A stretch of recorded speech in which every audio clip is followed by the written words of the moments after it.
बंधुगण जय जगन्नाथ। मु ज्योतिर्विद इंजीनियर दीप्तिरंजन पंडा आपण मानकु मोर ज्योतिष शास्त्र भित्तिक चैनल कुंडली भविष्यतरु अभिनंदन और स्वागत जनाऊँ।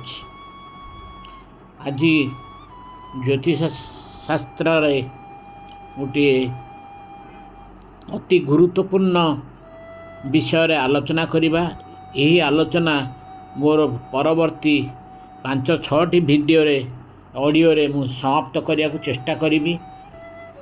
आज आमर आलोचनार विषय वस्तु होची विभिन्न भावर अधिपति माने जो 12टा जगह भावर केउं स्थान रे से रहउछंती से अनुसार से कौन फलाफल देबे से विषय रे आलोचना करिबा। आज प्रथम अध्याय धरिबा आमर भाव अधिपति मानकर प्रभाव विभिन्न ग्रह रे। आज प्रथम अध्याय धरी आरंभ करिबा। लग्न अधिपति विभिन्न भाव रे प्रभाव कौन पड़िबो। आमे जानिछे लग्नर जी मालिक बा स्वामी तांको लग्न अधिपति कहा जाए। जेंति उदाहरण मेष लग्नर अधिपति हेले मंगल, वृष लग्नर शुक्र, एही क्रम रे मीन लग्नर हेले आमर बृहस्पति। तेणु आज आम लग्नाधिपति विभिन्न भाव रे प्रभाव से जेकोसी लग्न हो से लग्न अधिपति से कुंडली कौ स्थान अच्छा से अनुसार से कौन फलाफल देवे आम से विषय रे आलोचना करवा। प्रथमे यदि लग्नेश आपण कुंडली बा जेकोसी व्यक्तिर कुंडली रे यदि लग्नेश बा प्रथम भावर अधिपति से लग्न भाव थे बा से निज घरे थे तेबे से व्यक्ति सदाबले भल स्वास्थ्य सहित भौतिक सुख पाई थांती। से मध्य बहुत बुद्धिया हेबा सहित अस्थिर टिके फिकल माइंडेड एवं अन्य स्त्री सह मिलित होवार आशंका रही। ताहा सहित से निर्भय और दीर्घायु मध्य होइथांती। सेमती लग्नेश यदि द्वितीय भाव रहिले से विद्वान हेबे, लाभवान होई पारंती, सुखी, बहुत भल गुणर अधिकारी, धार्मिक और सम्मानित होई पारंती। पैतृक संपत्ति लाभ करिवा रे से बाधा पाई पारंती किंतु निजर चेष्टा रे से धनशाली होई पारंती। सेमती जो व्यक्तिर लग्नाधिपति तृतीय गृह थांती से सिंह भाया साहसी, सबु प्रकार सुख स्वाच्छंदर अधिकारी, सम्मान योग्य, बहुत बुद्धिया और सुखी किंतु सही व्यक्ति यौन सुख पाई जहाँ भी ताहा करि पारंती।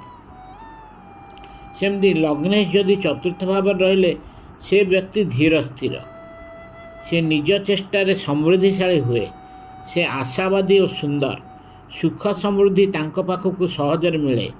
पितामाता ठारू से बहुत स्नेह आदर पाई थांती। से बहुत कामातुरा, धार्मिक और सुंदर। सेमती यदि लग्नाधिपति पंचम भाव रहिले से व्यक्ति निजर संतान संतति ठारू मामूली बा मध्यम धरणर सुख पाई थांती। प्रथम संतान हराई पारंती। क्रोधी टिके राजा बा सरकार पाखुर से सम्मानित हो पार। सेमती यदि लग्न अधिपति षष्ठ गृह रे कौनसी मारक ग्रह सहित संपर्कित होई रहे से क्षेत्र में व्यक्ति भौतिक सुखर वंचित होता है एवं सदाबले शत्रुओं द्वारा असुविधार सम्मुखीन होता है। किंतु यदि कौन सी जोगकारक ग्रहर शुभ दृष्टि पाती तेबे किछिटा लाघव हो पाए। लग्नेश यदि षष्ठ स्थान रहिले से व्यक्तिर स्वास्थ्य अवस्था खराब बा बिगाड़ी थाए। किंतु बिछा लग्न रे मंगल हेले लग्नेश और षष्ठ अधिपति और वृष लग्न रे शुक्र हेले लग्नेश और षष्ठ अधिपति।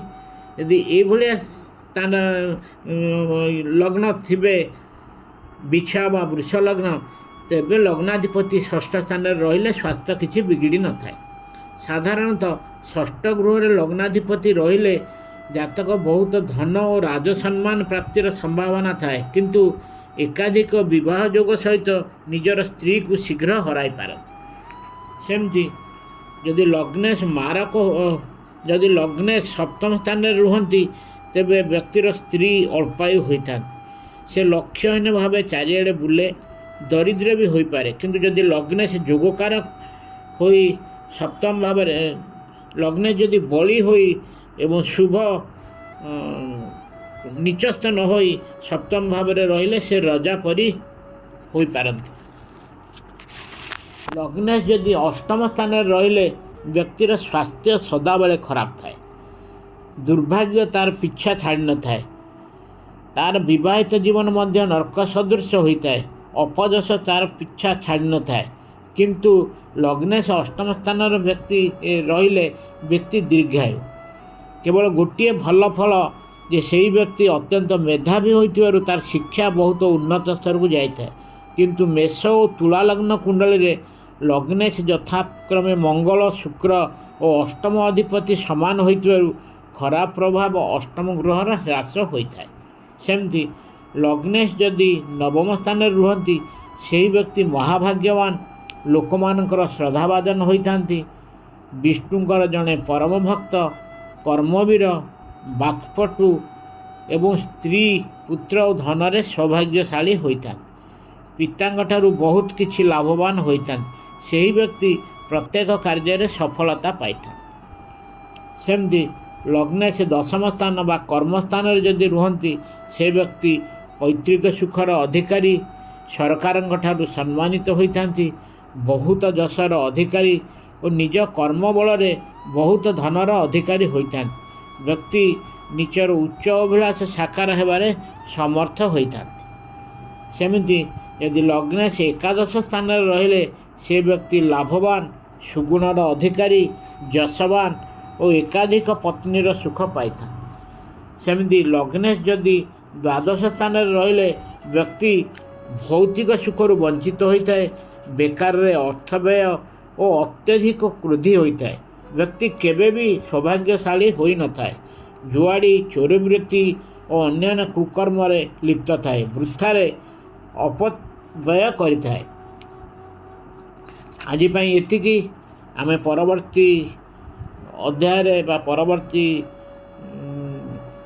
ଆସନ୍ତାକାଲି ଆମେ ଦ୍ୱିତୀୟ ଅଧିପତିଙ୍କର ବିଭିନ୍ନ ଗ୍ରହରେ ପ୍ରଭାବ ବିଷୟରେ ଆଲୋଚନା କରିବା। ତେଣୁ ଆଜି ପାଇଁ ଏତିକି। ଯଦି ଆପଣଙ୍କୁ ମୋର ଏଇ ଅଡ଼ିଓଟି ଭଲ ଲାଗିଛି ତେବେ ଏହାକୁ ସବସ୍କ୍ରାଇବ୍ ଆଗରୁ କରିନଥିଲେ ସବସ୍କ୍ରାଇବ୍ କରିବେ ଏବଂ ଯଦି ଭଲ ଲାଗିଥିବ ଲାଇକ୍ କରିବେ ଏବଂ ବହୁଳ ମାତ୍ରାରେ ସେୟାର କରିବାକୁ ଅନୁରୋଧ କରୁଛି। ଜୟ ଜଗନ୍ନାଥ।